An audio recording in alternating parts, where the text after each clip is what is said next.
Hello বন্ধুরা, আসসালামু আলাইকুম। Welcome to our blogs. তো আজকে আমরা সব ফ্রেন্ডরা মিলে একসাথে খেলাম ইডলি।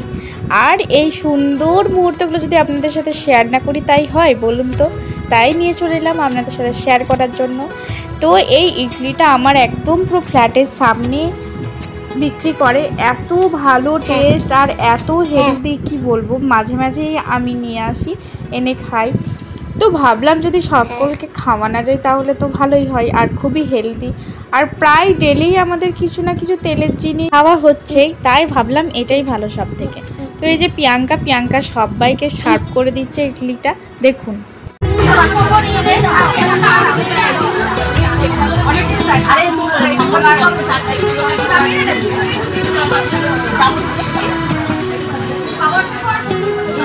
স্পুন সার্ভ করছে সুস্মিতা।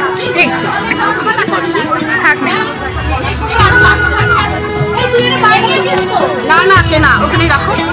আরে বানাবে কি, আমি অত বানাতে পারি না। কিনে এনেছি রে আমার বাড়ির সামনে। হ্যাঁ চাটনি দাঁড়াও দিচ্ছে।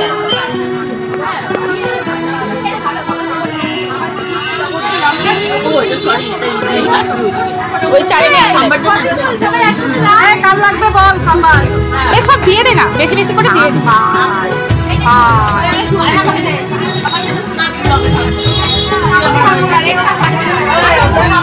তারপর এই যে সার্ভ হচ্ছে চাটনি।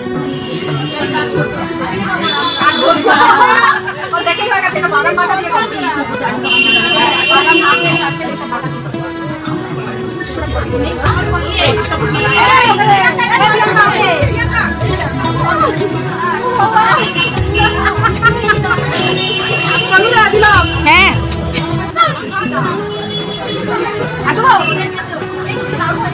তারপর এই যে একটু পিকচার কি না তুললে হয় বলুন, তাই পিকচার তুলে নিলাম সকলে মিলে। তারপর এই যে প্রিয়াঙ্কা এনেছে সোনপাপড়ি, এরপরে সোনপাপড়ি খাওয়ার পালা। খাওয়া দাওয়া, আড্ডা, আনন্দ, হাসি, এই নিয়েই কাটছে আমাদের জীবন। আর কি বলবো, বাচ্চাকে স্কুলে নিয়ে যাওয়ার আগে যে পরিশ্রমটা হয়, সেটা ওখানে গিয়ে সবার সাথে একটুখানি কথা গল্প একটু আড্ডা দিলে সেটা আর কিছু মনে হয় না, তখন সেইটা আনন্দে রূপান্তরিত হয়ে যায়। এই ছিল আমার একটা ছোট্ট ব্লগ। বাই বাই বন্ধুরা, থ্যাংক ইউ সো মাচ।